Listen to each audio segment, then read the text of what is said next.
ক্বালা রাসূলুল্লাহ সাল্লাল্লাহু আলাইহি ওয়াসাল্লাম ইত্তলাতু ফিন-নার ফারাআইতু আকসার আহলিহা আন-নিসা। নবী করিম সাল্লাল্লাহু আলাইহি সাল্লাম বলেন, আমি মেরাজের রজনীতে যখন জাহান্নাম দেখলাম, জাহান্নামে উকি দিয়ে দেখি অধিকাংশ জাহান্নামবাসী হলো মহিলা।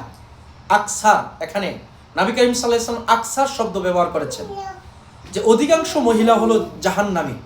নবী করিম সাল্লাল্লাহু আলাইহি সাল্লাম জিবরাইল আমিনকে প্রশ্ন করলেন, ইয়া আখি জিবরাইল, জাহান্নামের মাঝে এত মহিলা আসার কারণটা কি?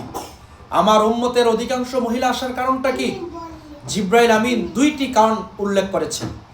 এক নাম্বার হলো তাকফুরনাল আশির, স্বামীর অকৃতজ্ঞ হওয়া। দুই নাম্বার হলো তাকসুরনাল লানা, কথায় কথায় লানত দেয়া। এই দুইটা নিয়ে একটু কথা বলবো ইনশাআল্লাহ। অধিকাংশ মা বোনদেরকে দেখা যায় তার সন্তানদেরকে লানত দিয়ে থাকে, আল্লাহর গজব পড়ুক, ঠেড়া পড়ুক, গাড়ির নিচে পড়ে মরো। এই বদ অভ্যাসটা মা বোনদের মাঝে বেশি দেখা যায়। সেই জন্যে আমি মা বোনদেরকে বলবো, আপনি যখন আপনার সন্তানকে বদদোয়া দিচ্ছেন, সেই মুহূর্তে যদি আপনি আপনার সন্তানের জন্য দিল থেকে দোয়া করেন, বদদোয়ার কবুল হওয়ার পরিবর্তে সুদোয়া দেওয়ার কারণে আল্লাহ পাক আপনার অকৃতজ্ঞ এবং আপনার অবাধ্য সন্তানটাকে আল্লাহ পাক বাধ্য বানিয়ে নিবে এবং আল্লাহ পাক আপনার সন্তানটাকে যুগশ্রেষ্ঠ বুজুর্গ বানিয়ে নিবে। দ্বিতীয় নাম্বার যেটা, স্বামীর অকৃতজ্ঞ হওয়া। অনেক মা বোনেরা আছে স্বামীর অর্থনৈতিক অবস্থার উপর বিবেচনা করে না, তার চাহিদাই পূর্ণ করতে হবে।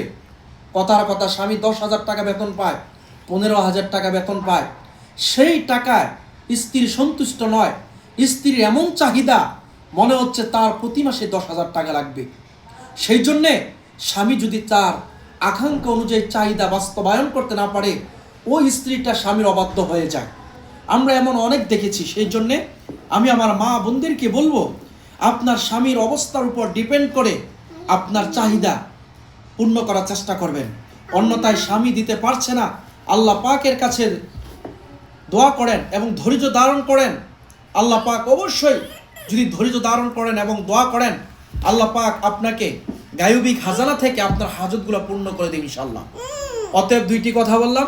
আল্লাহ পাক আমার মা বোনদেরকে বেশি বেশি করে জান্নাতে যাওয়ার কাজ করে জান্নাতি মেহমানের তৌফিক দান করুন।